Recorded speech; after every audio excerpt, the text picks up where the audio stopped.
Are you listening to your music respectfully? Yes. Don't tell tales. Ready? Are we on? Good. So, good evening. Welcome back to our evening meditation on Bere Island. One side of the island is quite misty and cloudy. The other, there are signs of blue sky. So, rather like meditation itself. We welcome some new arrivals, Giovanni and Luke and Rebecca, who have come in this morning. And Giovanni will be leading the yoga tomorrow morning and the next couple of mornings. And also I'll ask him to do a few minutes introduction to the meditation this evening so we can enter into it fresh. I don't think we have it on the Friday, do we? Because of All right. Okay. So not on Friday. Okay. Wednesday and Thursday. Saturday. Okay. Thursday, Saturday. Good. So,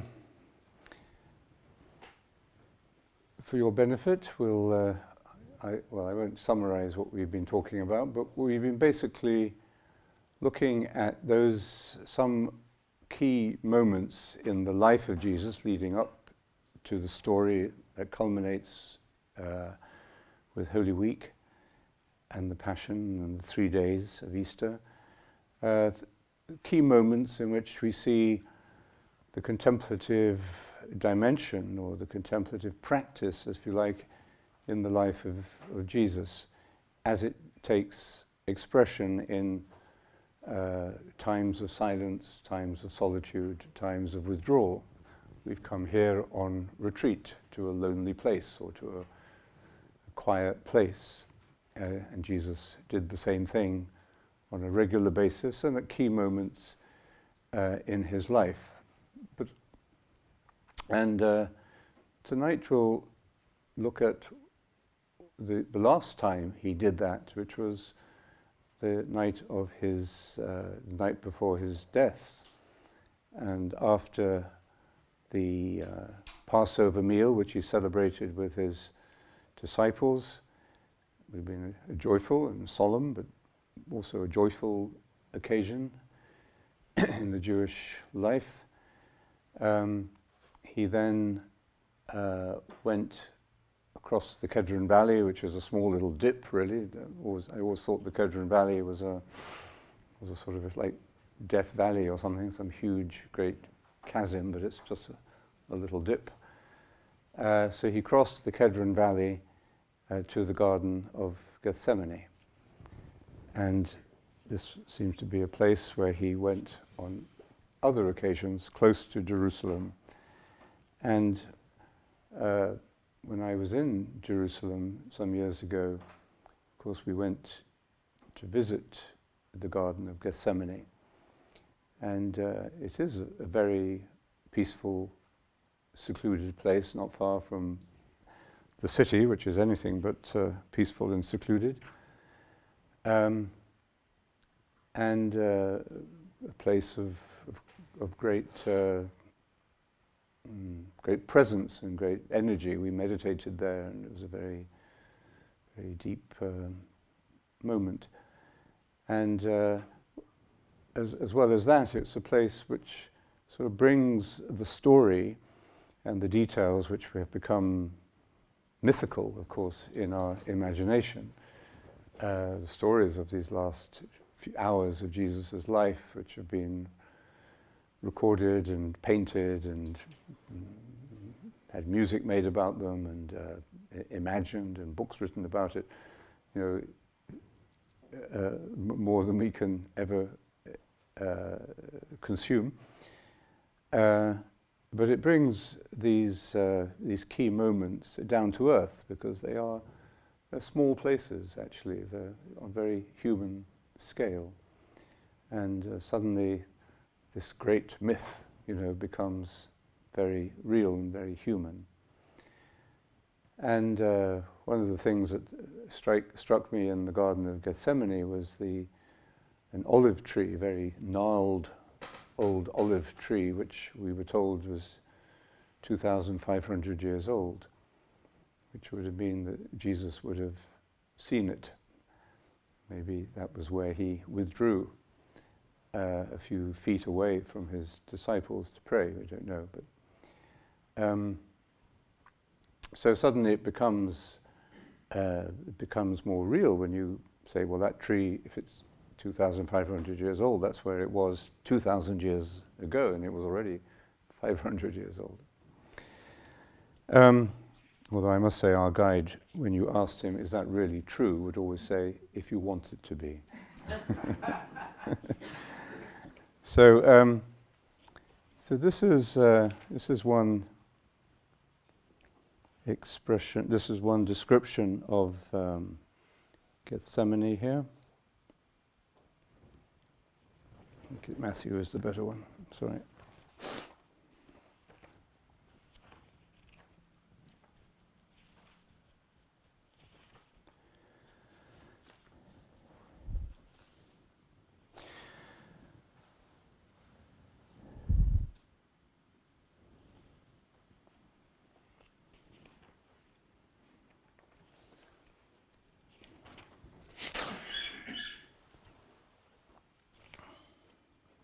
Jesus, so after after singing the Passover hymn, this would be in our living out of the story. That's tomorrow night, Thursday night, when we celebrate the Mass of the Lord's Supper.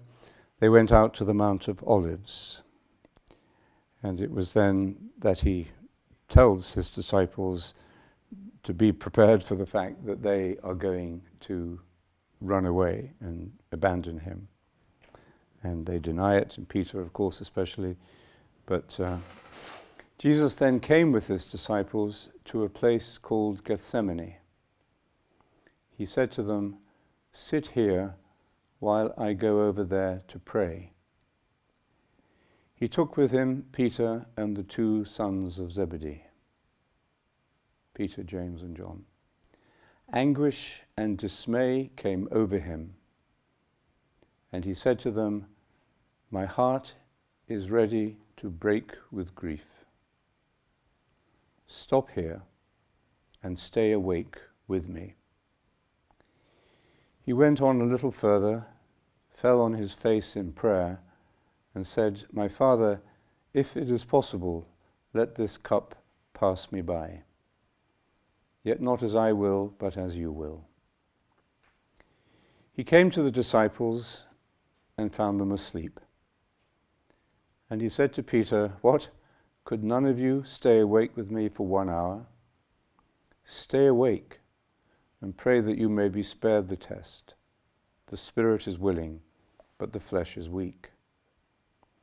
He went away a second time and prayed, "My Father, if it is not possible for this cup to pass me by without drinking it, your will be done." He came again and found them asleep, for their eyes were heavy.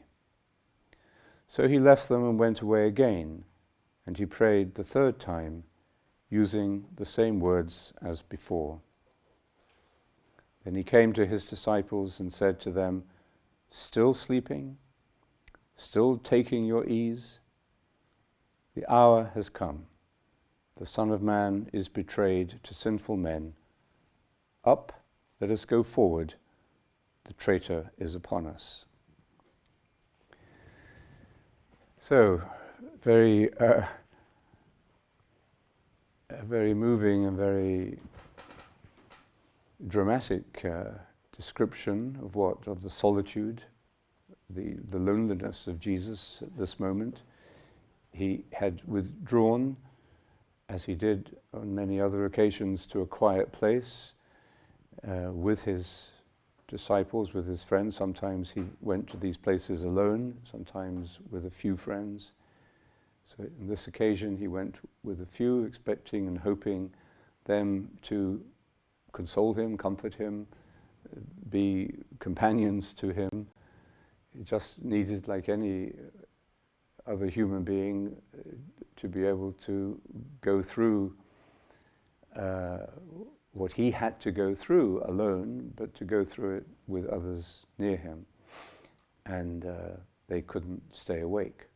Maybe they drank too much at the Passover meal, or maybe they had also just felt the heaviness of the moment and his own heaviness of heart. He told them that his heart was breaking with anxiety, with fear. And in another account of the same incident, the stress is laid upon his suffering, that he suffers deeply in this time of solitude and prayer. The sweat fell from him like drops of blood, so he was in deep physical and psychological anguish. And it reminds us that one of the major elements of the passion is his psychological and mental suffering as well as the physical suffering. I think the film, what was it called, The Passion of the Christ, but what was his name? Who's Mel Gibson, who relishes very violent films, went to town on the physical. I didn't see it, but went to town on the physical suffering, the physical details, and I think apparently 20 minutes. Anybody see it? Yeah. Did you like it? Yeah. You did? I did. Okay. Yeah. Okay. It was hard to watch, but it was very moving. Yeah. Well, I didn't see it, but I didn't like it. Yeah. So I wouldn't. So Neat, like flashbacks yes. that were precious. They were Yeah. well done. Yeah, I'm sure. Yeah. Somebody once said I don't read books that I do reviews about because I find it prejudices my opinion. So anyway, but the emphasis there apparently is very much on the physical suffering, and 20 minutes for the scourging scene and so on. But and there's no doubt the physical suffering was terrible. But what the actual texts of the Gospels present to us is not the gory details of the physical suffering. It doesn't dwell on that at all. It dwells upon more upon the interior suffering, but also upon his way of going through it. Suffering, frightened, fully human, ordinary, normal as one would expect, but at the same time with an awareness, with a wakefulness. Interesting here, he's criticizing them for not being awake, and he goes through it all fully awake. Anyway, so we see here the the final example of Jesus's movement from active, busy life, ordinary life, into places and times of solitude and silence. So places and times. The places are important. He goes to places that are not in the city. Places of natural simplicity or natural beauty, we would say. Places of not urbanized centers.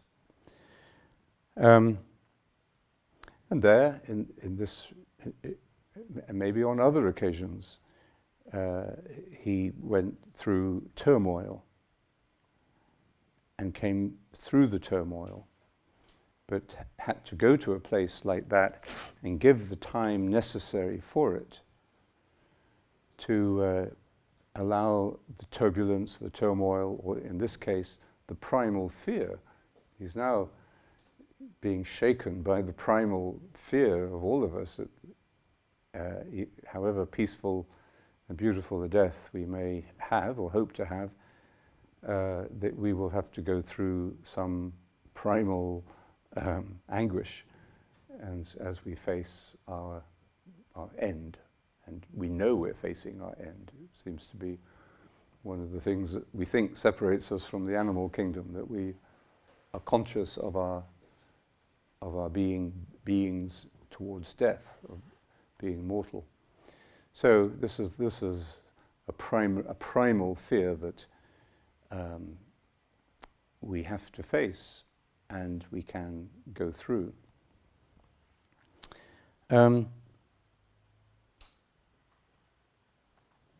So the natural environment that Jesus chooses to withdraw to in all of these examples that we've looked at, and even here the garden, says something, I think, about the experience of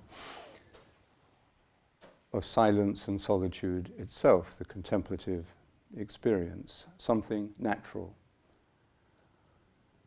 One of the difficult things for modern people to understand about meditation is that it's natural. It's not something, in most cases, we were introduced to or trained in or allowed to experience early in life. So by the time most of us in adult life come to it, it's something that we feel we have to struggle with, to integrate into our lives, and there's an effort and a record of failure in that. We give up, we start again. But eventually we come through that urbanized conditioning and self-conscious conditioning, and we discover actually meditation, the contemplative dimension of life, is as natural as the bushes growing along the roads here, or as natural as the weather coming and going across the Atlantic. It's natural. And when we realize that, it opens us up to the world around us and to a new vision of the world we're actually living in. And if we think of what we're doing collectively, globally, to our physical global environment today, and we relate that to the rapid increase of urbanization and the changes that have taken place in consciousness because of that urbanization, because we're city dwellers now, we may begin to see how a contemplative resurgence or a contemplative recovery is probably essential for us to correct the course that we are on. There's a Chinese saying that if you keep going in the same direction, you will arrive at the place you're going to. In other words, if you don't want to go to the place and you can see you're moving towards the edge of a cliff, then you have to change direction. And for us, I think we could say that encountering this contemplative consciousness, engaging with it through a contemplative practice, is a change, a radical change of direction. It's one of the reasons we struggle in the first stages. It could be the first few weeks, or it could be the first 10 years of learning to meditate. We simply struggle with making it part of our daily life. But once we have discovered how natural it is, it shows us the world that we are living in a new way. And once we see it in a new way, we also realize we relate to it in a new way. To see something is to relate to it. And the way you see something, or the way you don't see it, the way you treat it as if it were invisible, like a person in a room who you're not interested in, or is too insignificant for you to be even to notice. The way you don't see something, the way you make someone or something invisible to you, decides your relationship with them. If you ignore someone, or they really are invisible to you, then your relationship with them is rather damaged. And they may well tell you that at some point. So, the way we see things is the way we relate to them. Like I was saying the other day, a word that we should recognize as a very significant word in many of the old religious spiritual texts is behold. To behold something. So to behold something is to see it in its entirety, to see it for what it is, and to see it in its context. And it's not a utilitarian, analytical way of looking at something. What am I going to get out of this? Is this of any interest to me? We simply see it without a judgment, really, or without a self-centered judgment. And that quality of contemplative perception, being able to behold and see in the full context, that changes us and changes our relationship. So if we see the world in this way, the physical world that we're living in, then our relationship to our environment begins to change as well. So, despite all of the scientific evidence and all of the conferences and the global meetings that have taken place and all the scientific warnings, we don't seem to be taking very effective collective action about changing the direction in which we're moving. And the President Trump, is rolling back the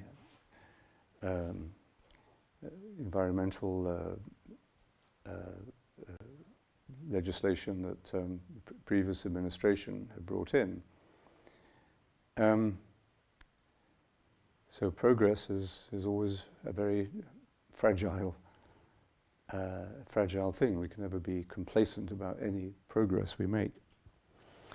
So perhaps it is time for us to think about the practical impact of the number of people meditating, or the number of people who are learning a contemplative practice. And that, I think, begins with children.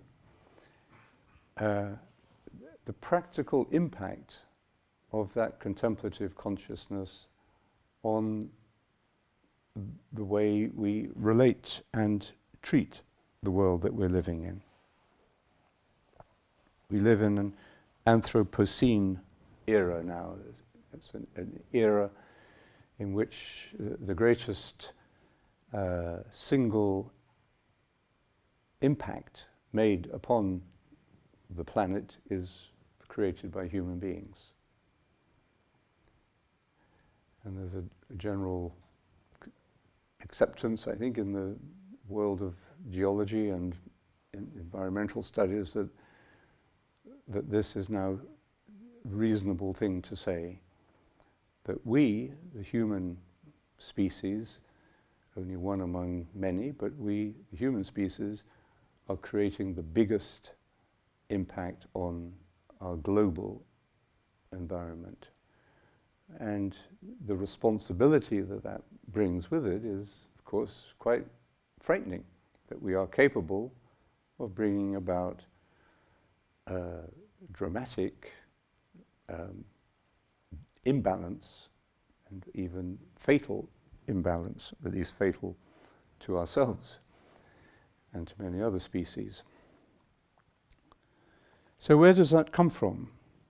If Jesus, just to go back, to link it back to that, if Jesus chooses to go to natural places, to not just beautiful, but if a place is really natural, it is likely to be beautiful. So let's forget the beauty for a moment, although one shouldn't really forget it because it's what makes it's part of its impact upon us. But just to go to a place that is unspoiled, in which the human impact is minimal or non-existent. We always feel this is renewing us, refreshing us. If you walk to the other side of the island, I don't know how many of you visitors here have walked up the mountain and over to the other side, you'll see what I mean. Because this is the Anthropocene side of the island, with all the houses and the hotel and the village and shop and the few street lights that there are on the island. But just walk up and over to the other side and you are in the wilderness. There are some sheep there, quite a lot of well, they're not wild sheep, sort of punk sheep with red and blue marks on them, and cattle. But generally, the contrast is very powerful, and it's a bit like the left and the right hemispheres of the brain. To go from this side, the landward side, to the seaward side of the island. The two hemispheres of the brain, you remember, are two ways of perceiving reality, two ways of paying attention. They both work together, they collaborate, they're involved, both of them are involved in everything we do and think and feel, but there is a world of difference between them.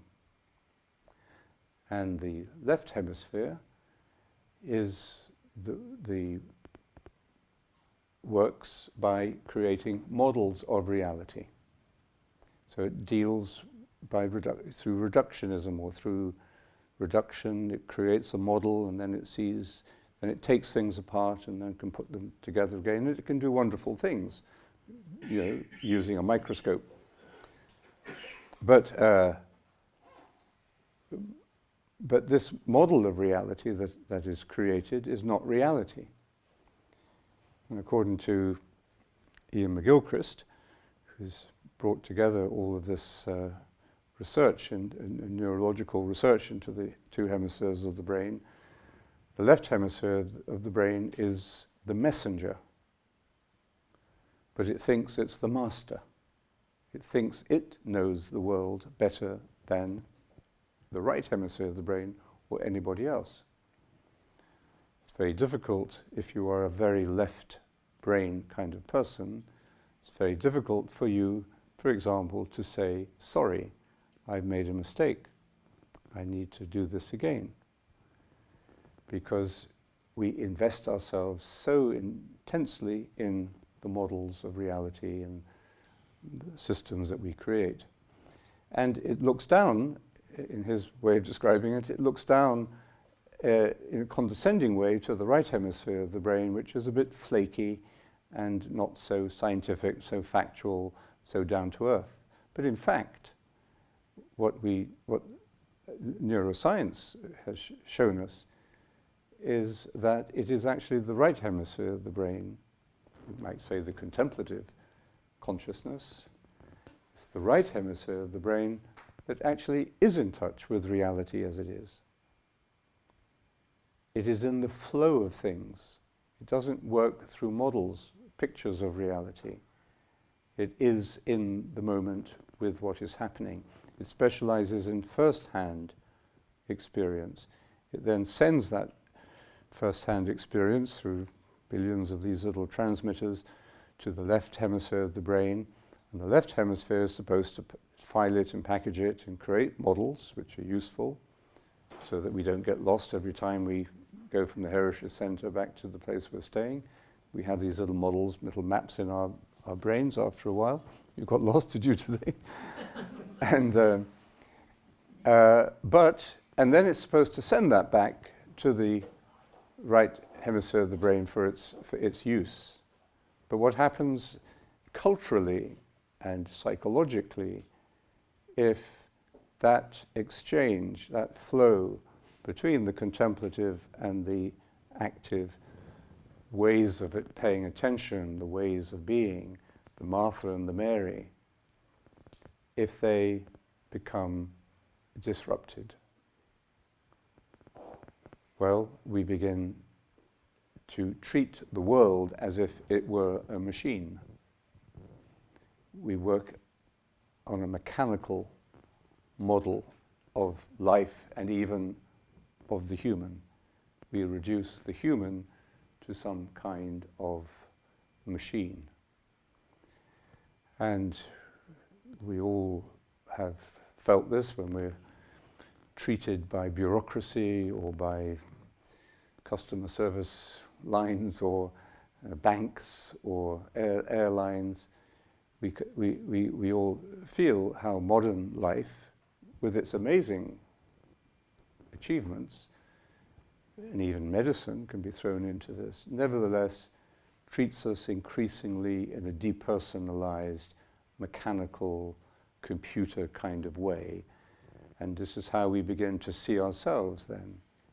On the model of a computer, we think of the mind so often as if it were some kind of computer, advanced computer.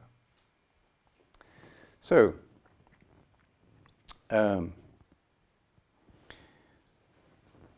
going to natural places for your times of silence and solitude is very understandable.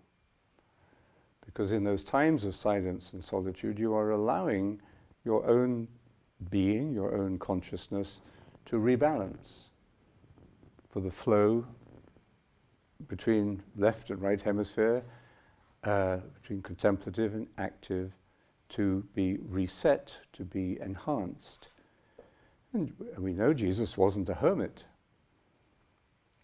And to meditate doesn't mean you are, a hermit living in the Himalayas. You build these times of withdrawal, of silence, of solitude, of natural being. You integrate them into daily life, and you balance them with all of the activities that we do. And the fact, and we know how challenging and difficult that is for us in this culture, because we all feel there isn't time for it. It's very difficult to find the time to do it. There's always something else we've got to do. And it's that is actually the warning sign.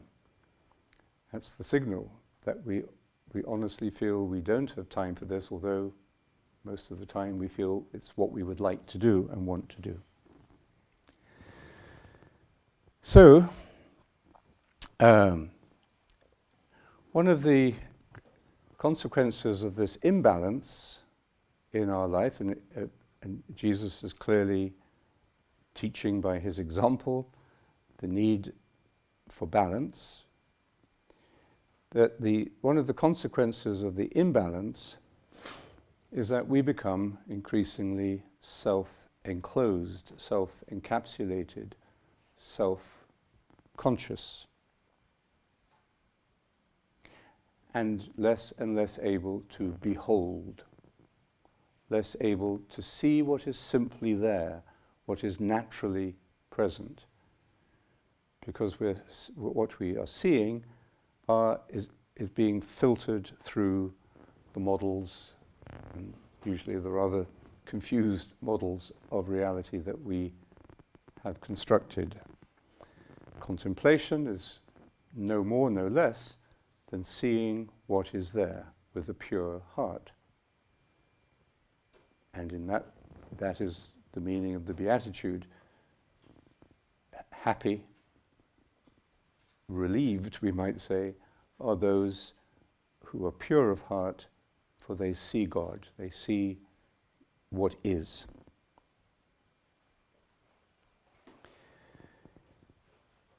While we're in that imbalance, we are focusing upon models of reality and upon our own self-conscious experience. This is one of the blocks that we all have to face, I think, as modern people coming to meditation, is that we think we're going to get an experience, or we want a certain type of experience. And people will often say, I'm very confused, what is supposed to be happening? Should I be feeling this? Is this all right? You know, so we all have done it at the beginning. We are not sure what should be happening, but we are pretty certain that something should be happening. So when John Main says, when you meditate, nothing happens, that's quite confusing. And then when he goes on to say, and if it does happen, ignore it. That probably makes it even more confusing at first. But after you have begun to redress the balance, and you're beginning to take those times of withdrawal, those times of silence and solitude, then you begin to see what it means, that you're not looking for something to happen. You're not waiting or expecting or demanding an experience that is going to be your experience, an experience that you can watch, record, measure, talk about, and so on. And as this balance becomes more healthily established with the practice, you begin to realize that it's not that contemplation, the first-hand experience of reality, is not about experience at all in any way that we normally use the word experience. Did you have a good holiday? Oh, I had a great experience. It was really great. You know, was it a great film? I really was. So we have these memories of great experiences, which then, of course, we tend to dress up in our memories until we forget them. But we see a great film and talk about it for a week and then completely forget about it. While it lasted, it was a great experience. So we imagine that contemplation is about having that kind of experience, but it isn't. In fact, it's about getting out of that sort of mindset altogether.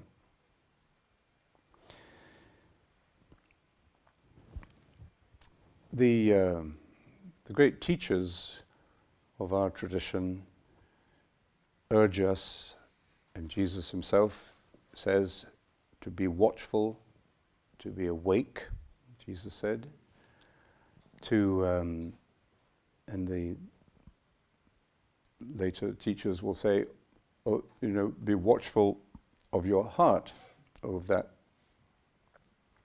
Set a guard over your heart so that you will catch negative or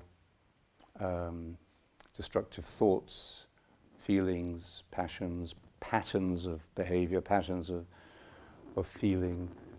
We repeat these patterns, of course, after a certain number of years, after we've been formed psychologically, we operate on repetitive patterns, stay with us for life, usually.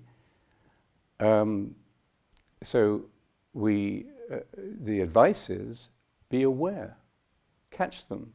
So, have somebody at the immigration control checking the passports and the visas of these visitors, or these recurrent visitors, and catch them if they're the kind of people you don't want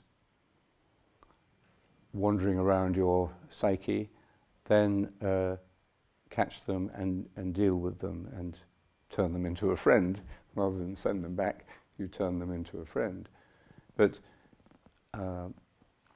so watching your heart, being self-aware, is, a little paradoxically it may seem at first, the way to overcome our self-consciousness.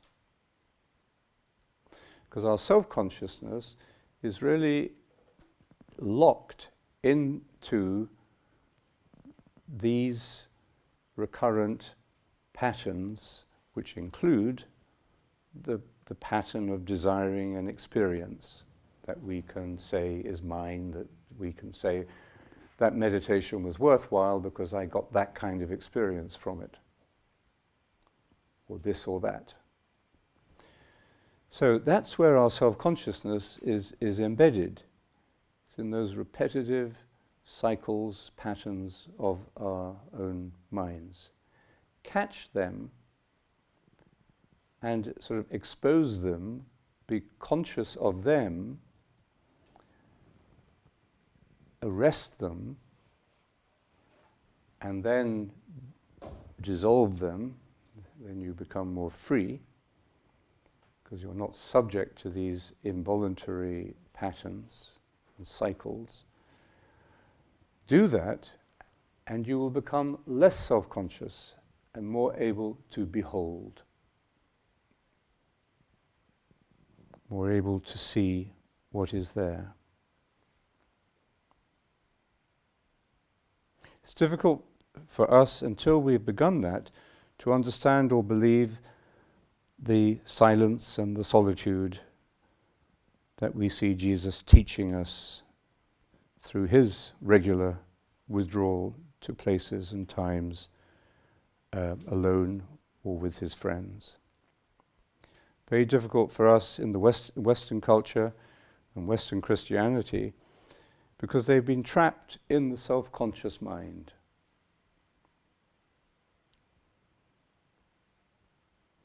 One of the in the left hemisphere of the brain, if you like. So we've often reduced religion to dogmatic belief. Belief is a relatively small part of what religion is really about. As we'll see in the coming days, it's not so much what you believe, it's how you enter into the great symbols, the great stories. And tomorrow night in the washing of the feet and the Eucharist, and Friday in the chant and the veneration of the cross, and in all those great symbols of the Easter Vigil and the telling of the stories. This is what religion essentially is, much more than orthodoxy of belief.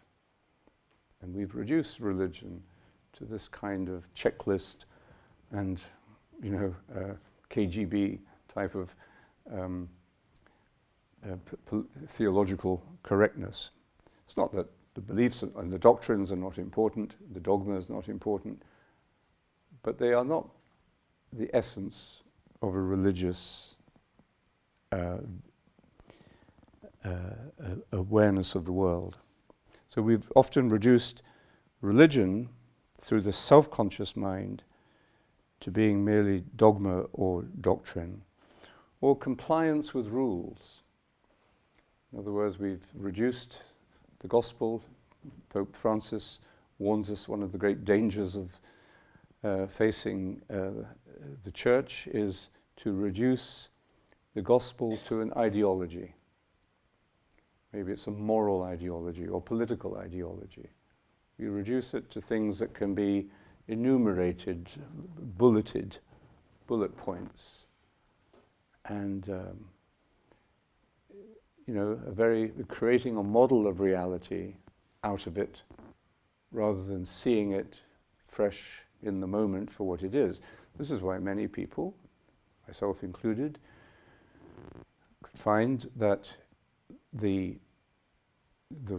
beliefs, the doctrines, and the rituals that you learned as a child or early in life, and found increasingly stale and unable to help you deal with the questions you were really struggling with, that those come alive again for you once you've developed this new pattern of withdrawing on a regular basis to a quiet place for silence and solitude, alone or with a few friends.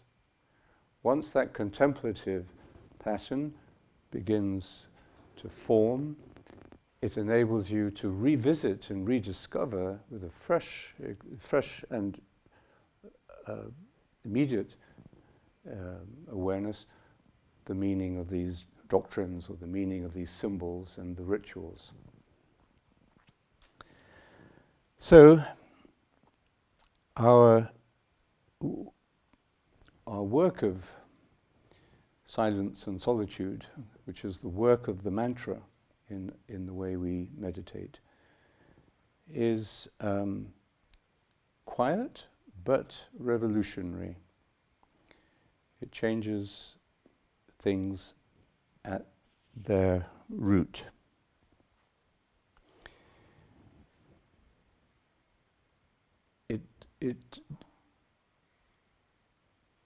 It opens us to something, to a reality that is not what we expect it to be. It's a new kind of experience.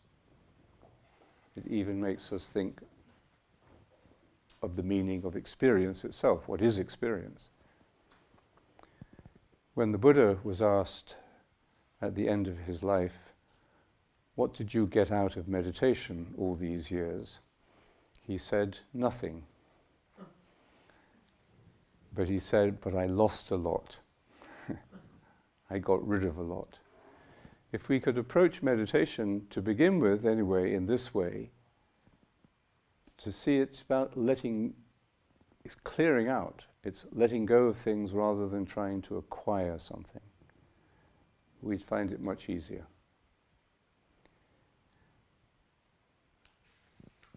Socrates said that the secret of happiness is not to be found in seeking more,